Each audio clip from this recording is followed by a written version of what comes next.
ప్రియులారా, బాగున్నారా? ప్రభువైన యేసుక్రీస్తు నామంలో మీకు శుభములు తెలియచేస్తూ ఉన్నాం. ఈరోజు హెబ్రోన్ క్యాలెండర్లోని దేవుని యొక్క వాక్యాన్ని మనము ధ్యానం చేసుకుందాము. జకర్యా గ్రంథము 2వ అధ్యాయము. జకర్యా గ్రంథము 2వ అధ్యాయము 5వ వచనము నేను చదువుతాను, జాగ్రత్తగా గమనించండి. నేను దాని చుట్టూ అగ్ని ప్రాకారముగా ఉందును, నేను దాని మధ్యను నివాసినై మహిమకు కారణముగా ఉందును. ప్రియులారా, ఈ వాక్య భాగము యెరూషలేము యొక్క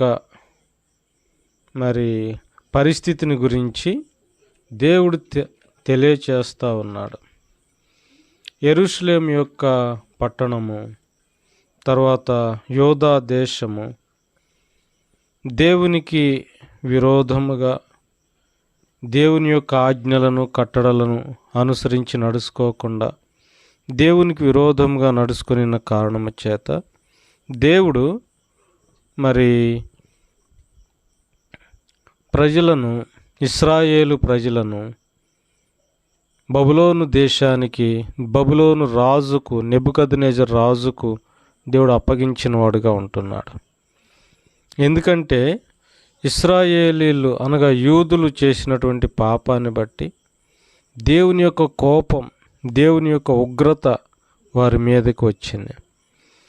ఆ విధంగా దేవుని యొక్క ఉగ్రత వారి మీదకి రావడం ద్వారా ఆ విధంగా శత్రురాజుకు ఆ దేవుడు అప్పగించాడు.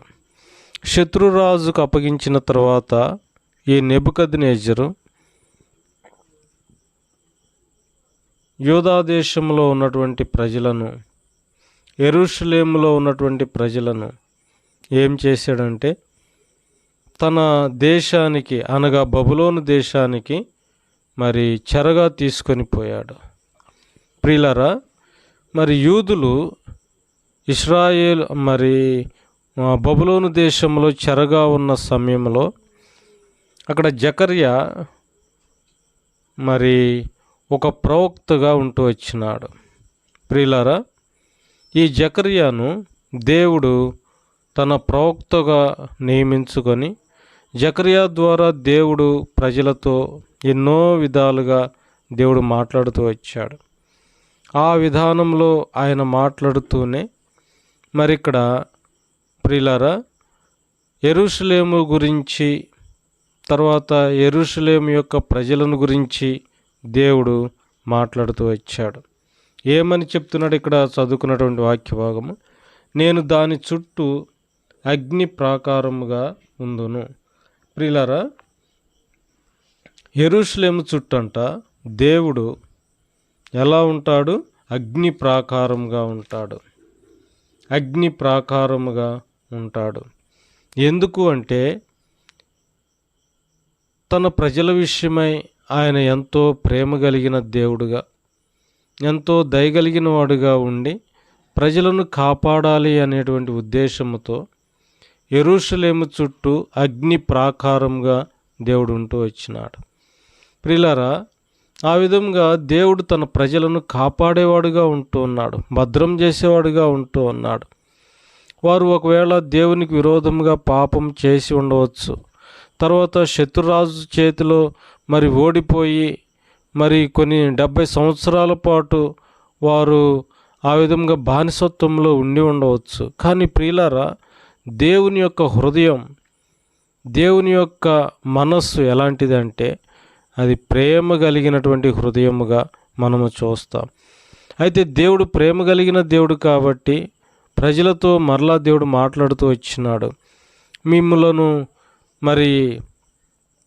నేను మరలా యెరూషలేముకు తీసుకొని వెళతాను, యెరూషలేములో మిమ్మలను అక్కడ నివాస యోగ్యముగా నేను మిమ్మలను చేస్తాను, అక్కడ నేను అగ్ని ప్రాకారంగా ఉంటాను మీ చుట్టూ అని దేవుడు మాట్లాడుతూ ఉన్నాడు. కాబట్టి ప్రియులారా, ఇక్కడ దేవుడు ఇశ్రాయేలీల చుట్టూ అనగా యూదుల చుట్టూ అగ్ని ప్రాకారముగా ఉంటూ ఉన్నాడు. కాబట్టి అగ్ని ప్రాకారంగా ఉండటము అంటే తన ప్రజలకు ఏ హాని జరగకుండా మనుషుల ద్వారా కానీ ఇంకా ఏ విధమైనటువంటి పరిస్థితుల ద్వారా కానీ తన ప్రజలకు మేలు కలగాలని, మరి తన ప్రజలకు నష్టము జరగకూడదని, ప్రమాదం జరగకూడదని దేవుడే స్వయాన తన ప్రజల యొక్క మరి చుట్టూ ఆయన ఉన్నాడని, అగ్ని ప్రాకారంగా నేను ఉన్నానని దేవుడు సెలవిస్తూ వచ్చాడు. కాబట్టి ప్రియులారా, ఇక్కడ ఒక పట్టణం యొక్క ప్రజలతో దేవుడు చెప్తూ ఉన్నాడు, అనగా యెరూషలేములో ఉన్నటువంటి ప్రజలతో చెప్తూ ఉన్నాడు, నేను మరి వారికి చుట్టూ అగ్ని ప్రాకారంగా ఉంటాను. కాబట్టి అగ్ని ప్రాకారంగా ఉండాలి అని దేవుడు కోరుతూ వచ్చాడు. కాబట్టి ఆ విధంగా దేవుడు అగ్ని ప్రాకారంగా ఉంటూ వచ్చాడు. వారిని కాపాడుతూ వచ్చాడు, భద్రం చేస్తూ వచ్చాడు, ఎన్నో అపాయాల నుండి వారిని తప్పించి కాపాడుతూ వచ్చాడు. ఎందుకంటే దేవుడు వాగ్దానం చేశాడు. ఏమని వాగ్దానం చేశాడు ప్రియులారా? నేను వారికి అగ్ని ప్రాకారంగా ఉంటాను.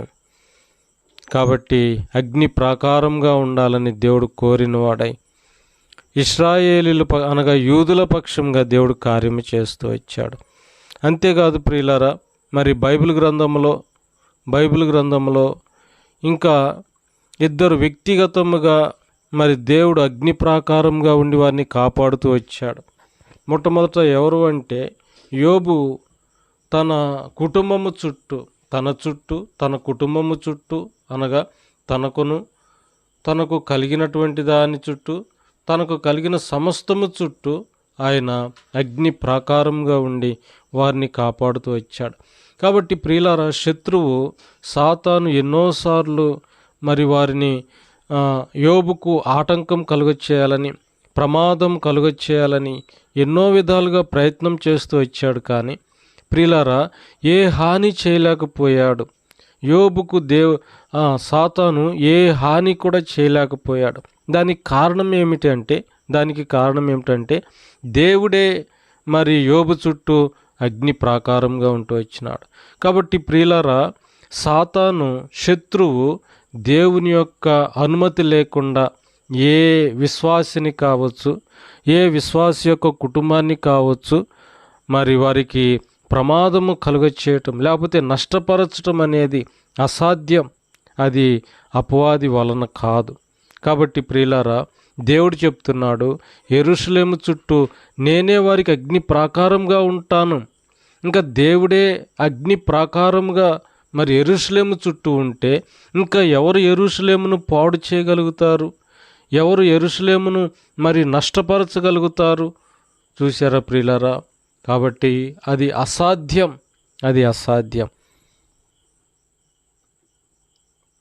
అంతేకాదు ప్రియులారా, మరి మన పితరుడైనటువంటి ఎలీషా, ప్రవక్త అయినటువంటి ఎలీషా చుట్టూ కూడా అగ్ని రథములు, గుర్రములు తన చుట్టూ ఆవరించబడి ఉంటూ వచ్చినాయి.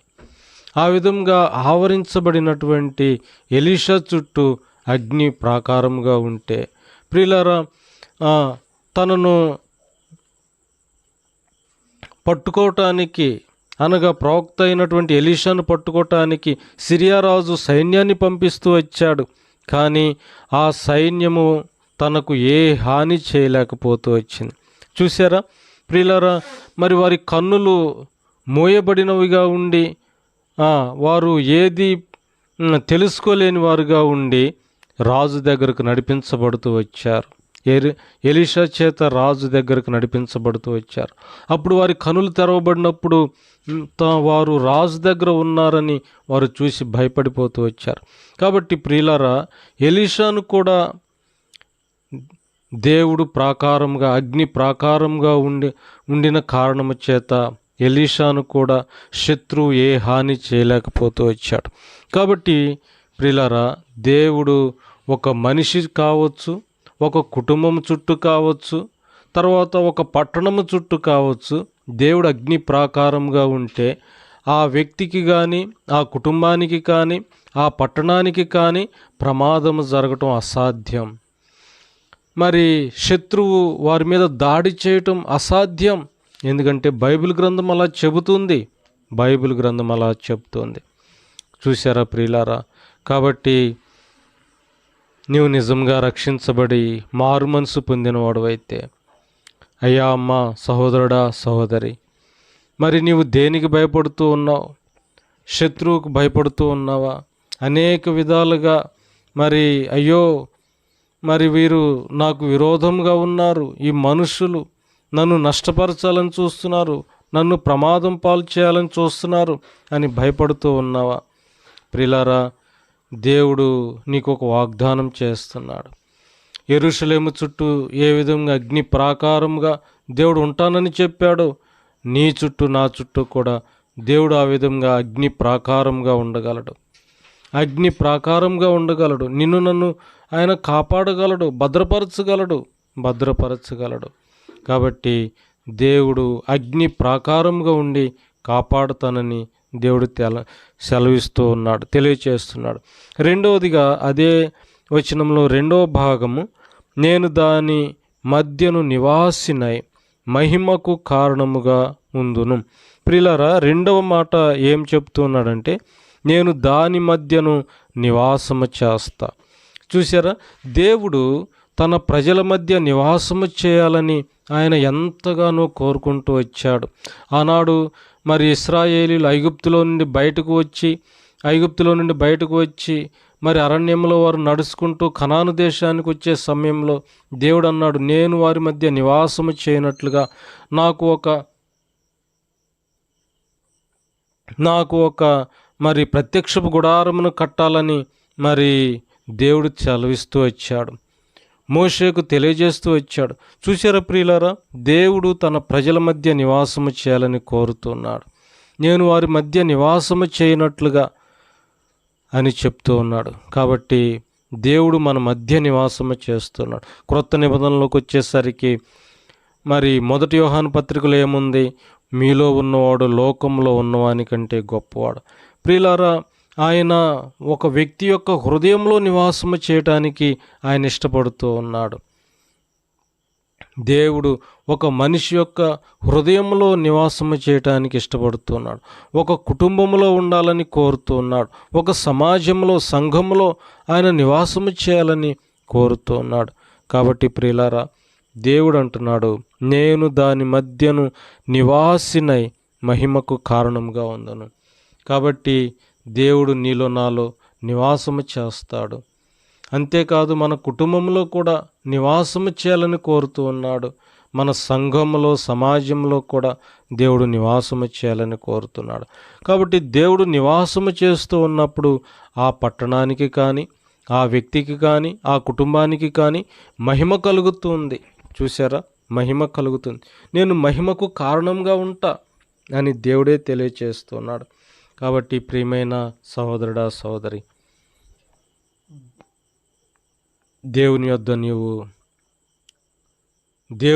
నీవు ప్రాధేయపడి, ప్రభువా, నాతో కూడా మీరు ఉండండి, మా మధ్య మీరు నివాసం చేయండి, మా కుటుంబంలో మీరు నివాసం చేయండి అని ప్రభువుని అడిగినట్లయితే ప్రభు నీ హృదయంలోనికి వస్తాడు. అంతేకాదు, నీ కుటుంబంలో ఉంటాడు, సంఘంలో కూడా ఉండి ఆయన సంచారం చేయాలని కోరుతున్నాడు. కాబట్టి ఆ విధముగా మన చుట్టూ ఆయన అగ్ని ప్రాకారముగా ఉండి మనలను కాపాడి భద్రపరచునుగాక. అంతేకాదు, మనలో ఉండి తన మహిమకు కారణముగా దేవుడు ఉండునుగాక. ఆ విధంగా మనలను సిద్ధపరచునుగాక. ప్రార్థన చేసుకుందాం. ప్రియమైన తండ్రి, మీకు వందనములు, స్తోత్రాలు, కృతజ్ఞతాస్తుతులు చెల్లిస్తున్నాను. దేవా, ఈ ఉదయకాల సమయంలో మీ పాదాల యొద్ద సాగిలు పడటానికి మీరు ఇచ్చిన అవకాశాన్ని బట్టి మీకు వందనములు, స్తోత్రాలు. దేవా, చదువుకున్నటువంటి వాక్య భాగాన్ని బట్టి మీకు వందనాలు. నేను దాని చుట్టూ అగ్ని ప్రాకారంగా ఉంటానన్నారు. కాబట్టి ఆనాడు నాయన యెరూషలేము చుట్టూ మీరు అగ్ని ప్రాకారంగా ఉండాలని కోరుతూ వచ్చారు. అలాగున వాగ్దానం చేశారు. ప్రభువా, మీకు వందనాలు. అంతేకాదు నాయన, మా పితరుల చుట్టూ ఏ విధంగా మీరు అగ్ని ప్రాకారంగా ఉండి వారిని ఎలా కాపాడి భద్రపరుస్తూ వచ్చారో, ఏ విధంగా వారికి ఏ నష్టము జరగకుండా సహాయం చేస్తూ వచ్చారో నీ వాక్య భాగంలో మేము చదువుతూ ఉన్నాం. కాబట్టి ప్రభువా, జ్ఞాపకం చేసుకోండి నాయన, కనికరించుము, దయ చూపించుము. అంతేకాదు దేవా నాలో మీరు నివాసము చేయండి, సమృద్ధిగా నివాసము చేయండి, మీ కాపుదల భద్రతలో ఉంచండి ప్రభువా, సహాయం చేయండి, పగలంతా కాపాడండి. మరి ఎవరైతే నాయన ప్రార్థన సహాయం కోరుతూ వచ్చారో వారందరినీ నాయన జ్ఞాపకం చేసుకుని వారి అక్కర కొలది అవసరత కొలది వారికి సహాయం చేయండి, మేలు చేయండి నాయన. వందనములు, స్తోత్రాలు. రక్షణ లేని వారికి రక్షణ కలుగచేయండి ప్రభువా నాయన. మరి అనారోగ్యంతో ఉన్నటువంటి వారిని మీరే స్వస్థపరచండి. ఈ విధంగా వారి అక్కర కొలది వారికి సహాయం చేసి మహిమ పొందండి. వందనములు, స్తోత్రాలు, కృతజ్ఞతాస్తుతులు చెల్లిస్తూ యేసు ప్రభు నామం పేరిట ప్రార్థించి స్తుతించి అడిగి వేడుకొనుచున్నాము తండ్రి. ఆమెన్.